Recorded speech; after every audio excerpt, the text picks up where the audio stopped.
warm welcome to Bharata First. You're watching Big Picture with Frank Rausen Pereira. And since you're here, I would like to thank you for your continued support. For those of you who haven't already subscribed, please subscribe, hit the bell icon, and then all notifications. Do follow our social media handles for all the latest updates, and you can also subscribe to our newsletter to get some incisive content. The Bharata First team is running a daily quiz. The winner will get to interview me in a program called Hot Seat that airs on Saturdays at 6 p.m.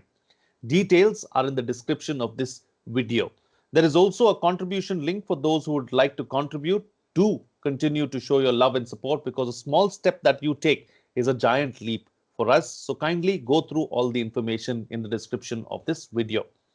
Getting on to the discussion now, political interference in police postings continues despite the landmark Prakash Singh judgment nearly a decade and a half ago that addressed the issue and was pegged to be a watershed moment in police reforms. The latest episode of allegations of lobbying by several IPS officers in Maharashtra and of power brokers deciding on postings in cahoots with the government shows little has changed in the system. While state police forces are responsible for maintaining law and order and investigating crimes, central forces assist them with intelligence and internal security challenges. So policing is a state subject. Police has the power to investigate crimes, enforce laws, and maintain law and order in a state. To ensure that such power is only used for legitimate purposes, various countries have adopted safeguards such as making police accountable to the political executive and creating independent oversight authorities. In India, the political executive has the power of superintendence and control over the police forces to ensure their accountability. However, the Second Administrative Reforms Commission has noted that this power has been misused and ministers have used police forces for personal and political reasons. Hence, experts have recommended that the scope of the political executive's power must be limited under law.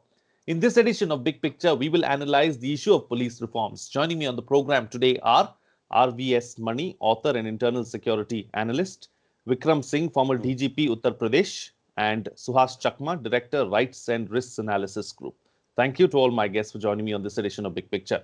Dr. Singh, I'd like to begin the program with you first. Let's, understand and analyze this issue because it's not something new. It has been going on for a while now. The Supreme Court also has intervened on this particular matter.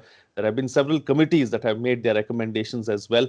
Yet, here we are today, and we witnessed what happened in Mumbai and elsewhere as well. Very well said. It is not just it is in 2006 that we have failed the country.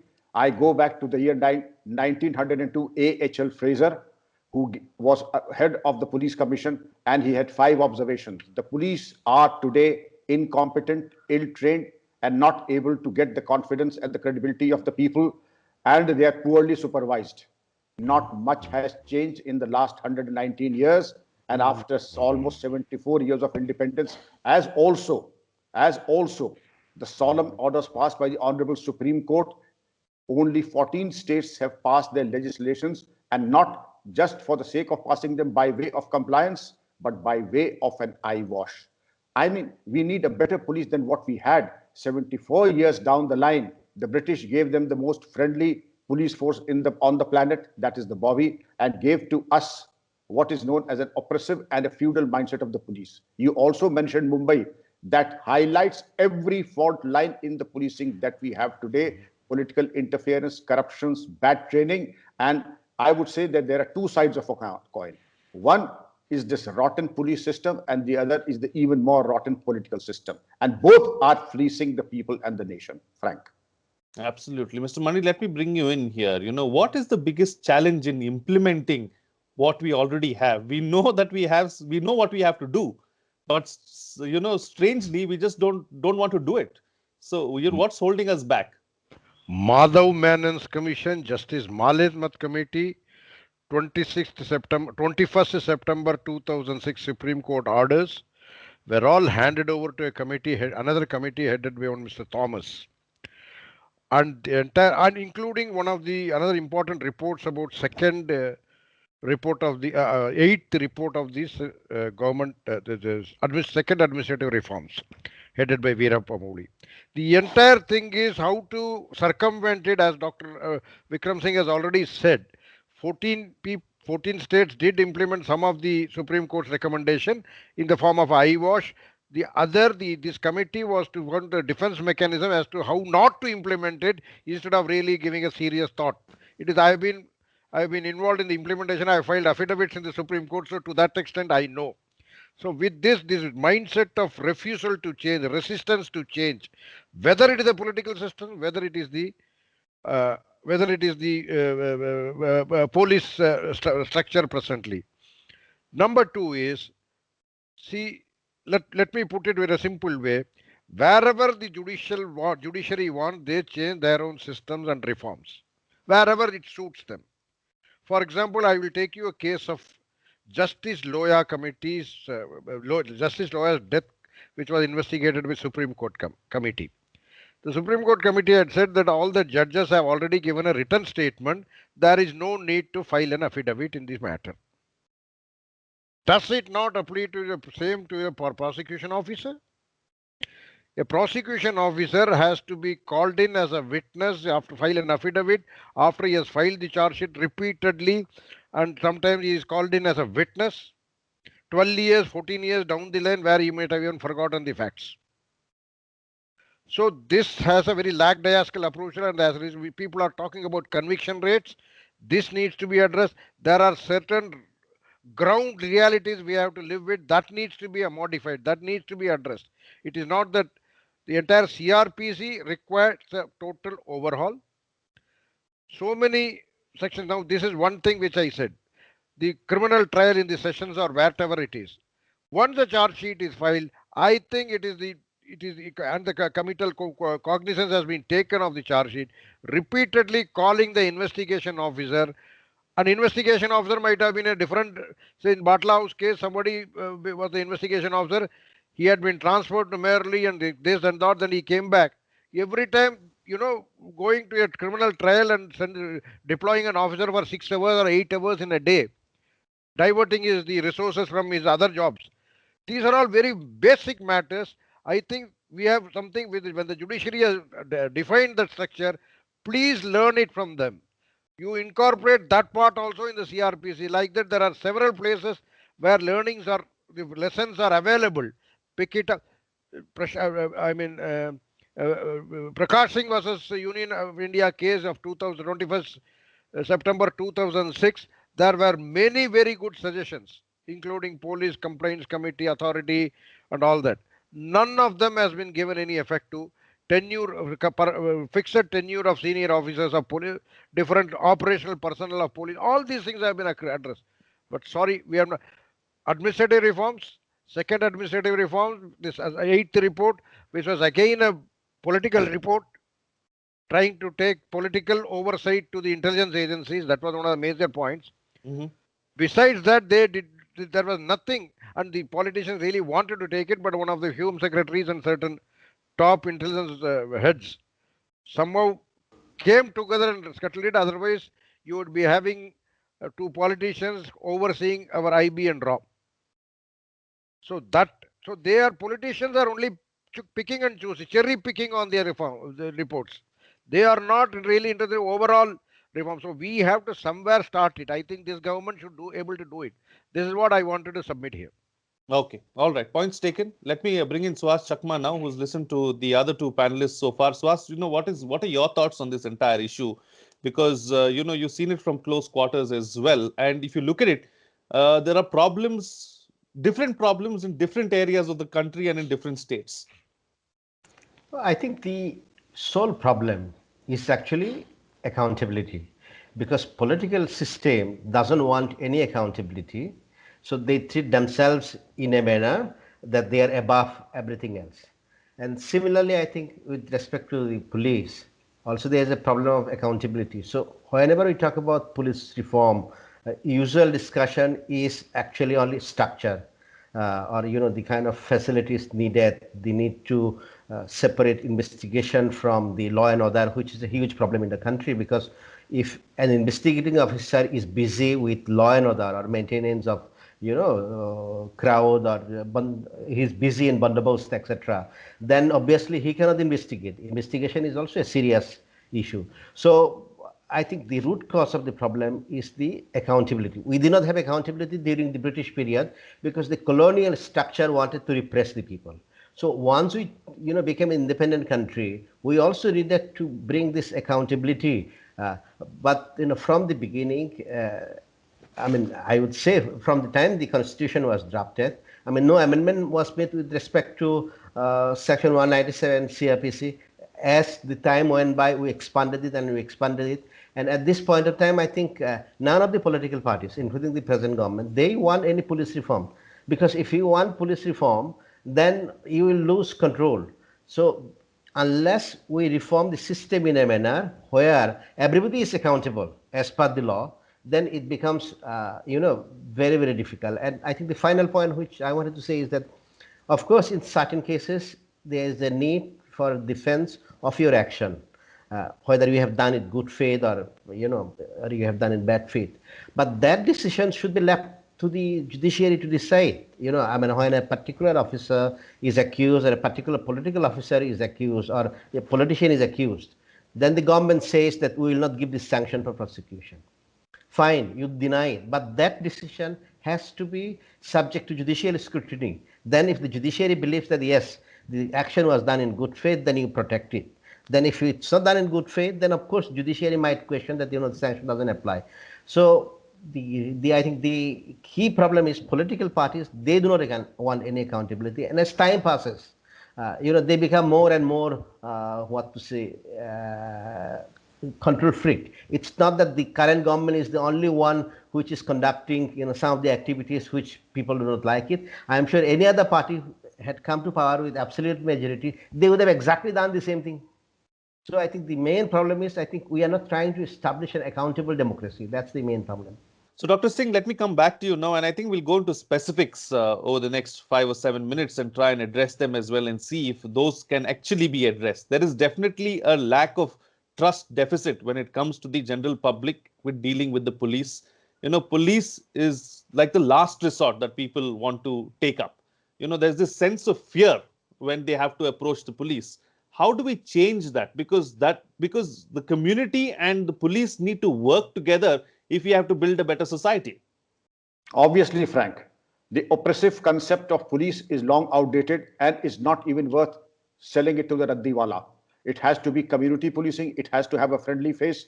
Sir John Major says England needs more nurses, doctors, and teachers and policemen. And here we say that the policeman is the incarnation of Yamaraj. That image and that background or that perception about the police has to change. But how will it change? When you have lathi wielding policemen and inflicting lathis and being oppressive even on the migrant labor suffering from COVID and moving from place A to place B, the mindset, the training, the ethos, and the entire ecosystem has to change. The 7 point, I'll just take 30 seconds. The first is State Security Commission, unacceptable with a capital N. Number 2, fixed tenure for the DGP, unacceptable. Number 3, fixed tenure for station house officer, unacceptable. 4, separate law and order and crime investigation, partly acceptable. 5, police establishment board to ensure proper posting transfers, totally acceptable partly. Number 6, that you should have a police complaint authority so that non-police officers and judicial officers inquire into police misdemeanor at the district level, state level, totally unacceptable. Last, National Security Commission, partly acceptable in respect of DGs of paramilitary forces. If this be the case that most of the things are not acceptable, a serving Chief Justice, Justice J.S. Kher says, police reforms seem to be going on and on forever and nobody listens to us. I mean, what kind of helplessness are we showing to the people? And if we are serious about it, it is perfectly doable. Others have done it. Bangladesh has done better than us. Many smaller countries who became independent much after this, they've been able to do it. But as Mr. Chakma has said and Mr. Mani have said very lucidly and logically, that perhaps the politicians do not want to let go of the police and want to have it in their control. And that is why the reluctance and the stubbornness of not to enforce the police reforms, which is in national and public interest. And, a quick follow-up question, Dr. Singh, under the present circumstances, clearly, of course, the reforms are not taking place. We are where we are today because they have not happened over the last 2 decades. So in such a circumstance, in such a situation, probably it is for the police to reform themselves. So do we need a bottom-up approach or do you believe we need a top-down approach? What would be best suited? I feel that it is a bottom-up approach. We have Prakash Singhs, we have JF Ribeiros, we have KPS Gills, and we have lighthouses and iconic officers. They have shown the politicians their place. My head be bleeding, but it will be unbowed. Not out of arrogance, but out of service to the people and the nation. Of course, what can the politician do except remove from the post of DGP, as in the case of Mr. Prakash Singh and the case of, but that did not bother either Mr. Ribeiro or Mr. Prakash Singh. But the fact of the matter is that all police officers, constable up to the DGP, need to have a backbone. It is easier said than done, and I'll stop at that. Absolutely. And let's add Vikram Singh to that list of distinguished officers you just named. Taking the discussion forward, we're talking about specifics. Mr. Mani, let's also talk about this issue of so many positions in the police forces being left vacant. Now, how can you expect the police to carry out their jobs if there are not enough policemen? And if you look at the ratio, it's staggering. How can you expect them to go about and carry out their jobs? And then you don't have weekly offs, you don't have festivals to celebrate with your family. How do we sort out all this? Police population ratio in the country is absolutely very poor compared to many of the countries. It's a well accepted fact, and I don't think anybody has really worked on this area. In this direction, somebody needs to put their head together. Just like that, and also with the growing, the policing of 1940s is totally different. The challenges here is they may have to address a counter-terrorism, they have to riot, arson, Naxal attacks, drone attacks, all sorts of things. The challenges are, so that is also, we require not just policemen. See, basically, the entry level in British system, Lothian and Border Police, that is the police which is the Scotland actual police, not the Scotland yet, is at a very decent level, sub-inspector, equivalent around sub-inspector.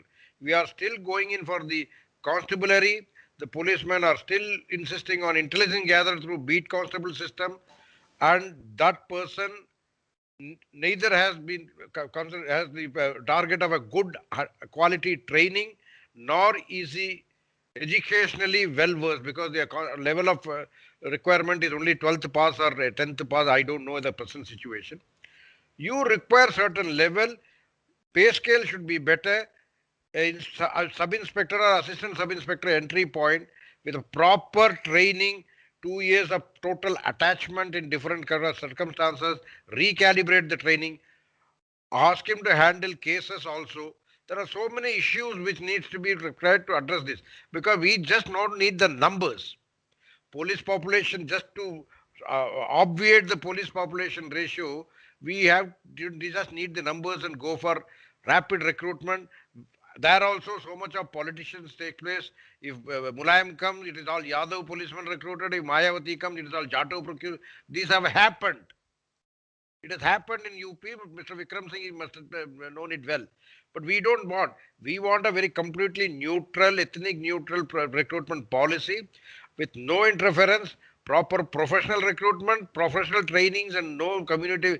Because even now, that impact of that community based recruitment is happening there in several places. If a Muslim becomes a daroga, he will protect all Muslims. If a Tyagi becomes a daroga, he will protect all Tyagis. It is all happening very prominently in the UP state and other states also, in Maharashtra, in Madhya Pradesh, and so many other places. So we require an ethnically neutral, proper training. And what happens is, by the time he becomes a SHO, from the promotions are, progressions are very, very poor. So it takes 19 to 20 years for a sub-inspector direct recruit to become a station house inspector level or a station house officer. These also are areas which need, by the time he has already lost the fire in the belly. His fire in the belly is extinguished. And he has become, he also follows the same format which his seniors have been following. So that change has to happen. It has to happen in a very, very different way, the entire perception. Again, police, all information, if you have to co-opt the community into it, police should not be repulsive when you approach the police post, even the lowest police post. The first reaction of any policeman, wherever, anywhere in India, is just to avoid you, to repel you from not filing any paper or just not doing like that. And they, if at all, if you still insist, policemen have been found playing the role of panchayat and mediators instead of really recording a case.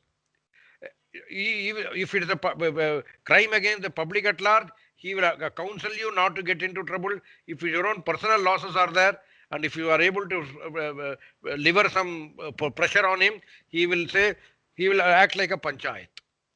So this attitude, policemen have to be said that you have to comply. You're governed under the CRPC and the IPC. That is what you are supposed to. The criminal jurisprudence. You are the part of the criminal justice system of the country.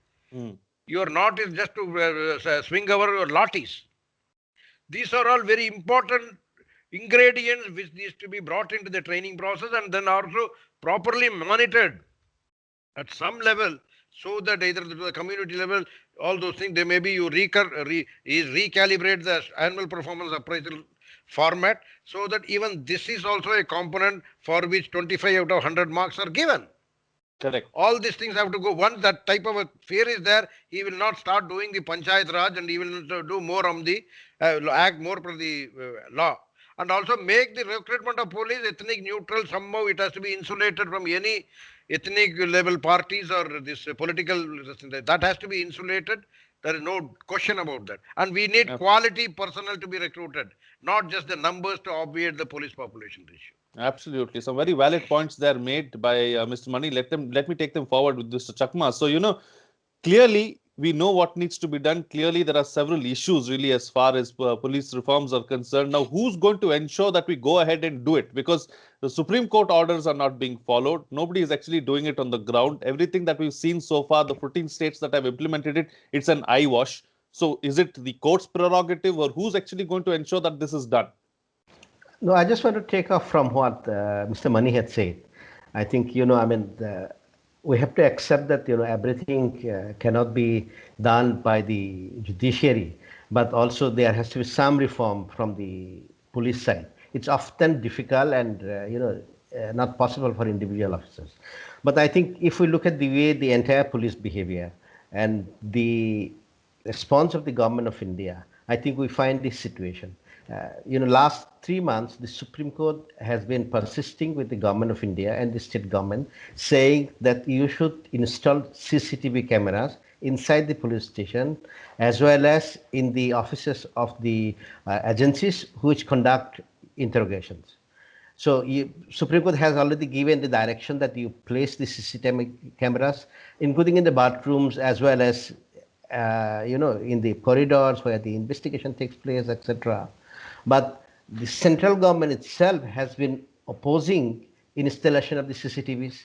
State governments have been opposing installation of the CCTVs.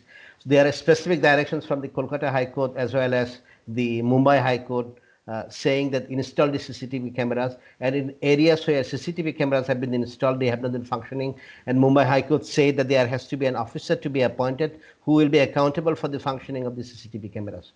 So I think once you make this kind of CCTV cameras functional inside the police station, I am sure somebody goes to the police station, at least he or she will be dealt with care and will not be, some of the activities which Mr. Mani had mentioned will not be done. But if we look at the response of the government, Kolkata, that's run by the Trinamool Congress, West Bengal, which is run by the Shiv Sena, NCP, as well as Congress, then response of the central government, you will actually see that the response of all the political parties with respect to this specific recommendation in installation of the CCTVs, so that there are no custodial violence or no sexual offences and no ill treatment, etc. takes place. Everybody is opposing it. So if we are, if the government cannot, is not willing to implement these directions of the Supreme Courts, so where are you going to have some kind of accountability? Because the government doesn't want to have any kind of evidence, with respect to the conduct of the policemen. So that's why I think we are at this point that, the directions of the Supreme Court are not being implemented, and each time they are seeking time, and they are not even giving the figures, how much money it costs to the Supreme Court. Then we will have a difference bench, and the current bench may retire, or the bench may change. Then you will have a situation that this issue is not being pursued, then it has a natural death. Absolutely. Yeah, all right. Time to get closing comments on that note then, with the best way forward. With whatever we have, let's look at the best way forward, and let's be a little optimistic, starting first with you, Dr. Singh. Frank, police reforms are no longer an option. They are a compulsion on the nation. and any political party or government who enforces the police reforms will become immortal and would be worthy of veneration. But the stubbornness with which the political leaders are obstructing police reforms, I do not see it happening in the foreseeable future. Mr. Chakma and Mr. Mani have lucidly elaborated the reasons why. I will not go into details, but I do hope I'm wrong and police reforms are a reality. So, Mani? I too endorse Dr. Singh that police reforms have become a state of compulsions. Plus, the FATF is also visiting us. There are so many things we may have to. There are so many international organizations which are going to be visiting us. Whether FATF is one just incident which is going to happen in few months. Unless and until we pull up our stock and be serious about the police reforms, required amendments to the CRPC, maybe required amendment in the Constitution also, we cannot be regarded as the internet, whether in terms of whether you cannot be protesting against Human Rights Commission's report of United Nations or everywhere unless and until you internally strengthen your mechanisms, whether it is a grievance handling, whether it is even a proper genuine, say 197 as section 197 as Chakmaji has pointed out. Why do you refuse? If it is there, why do you refuse? It's a bona fide mistake, there is no issue, you can always refuse. But other than that, otherwise, if you don't do it, it will take, the judiciary will take over that, and the results could be a confrontation between the two arms of the state, or maybe a judiciary again will become more hostile to the government. So this is something extremely important. Reforms include a comprehensive reforms on the points which have been discussed here. That's what I wanted. Absolutely. And so, ask Chakma, close the show for us with your concluding remarks.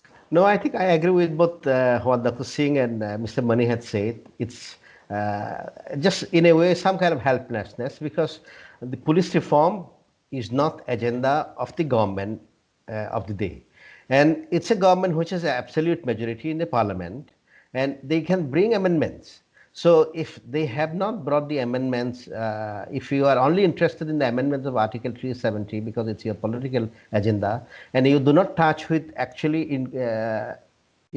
captures everybody, every citizen of this country, that's the police reform, then your priorities are wrong. So if this government is here, if with the kind of majority they have, if they are not interested, it's going to be very, very difficult for a government which doesn't have a majority in a parliament, and that will not put, adequate importance to the issue. I think if no police reform takes place, I think it will be a missed opportunity. Okay. This is the most opportune moment to bring about police reforms, is what the panelists are suggesting. It's a need of the hour, and we should go ahead with it right now. All right. On that note, I'll call it a wrap on this edition of Big Picture. Thank you to all my guests for joining me on the program and putting things into perspective for us. Thank you very much. What's coming out of this discussion is that the police reforms are a dire necessity. We are already too late.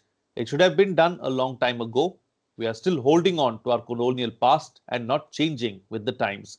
Unfortunately, it doesn't look like things are going to change anytime soon either, as the present system suits the political class and they don't want it to change. What we need is a transparent recruitment system which is carried out without favor. Accountability has to be fixed. There is no two ways about it. And most importantly, we have to stop political interference. The sooner it happens, the better for society. Once again, thank you for your continued support. And for those of you who haven't already subscribed, please subscribe, hit the bell icon, and then all notifications. Do follow our social media handles for all the latest updates, and you can also subscribe to our newsletter to get some incisive content. The Bharata First team is running a daily quiz. The winner will get to interview me in a program called Hot Seat, which airs on Saturdays at 6 p.m. The details are all in the description of this video, so kindly go through all the details. Also, there is a contribution link for those who would like to come forward and contribute to keep this content alive. A small step that you take will ensure that it's a giant leap for Bharata First. Thank you once again, and see you again next time.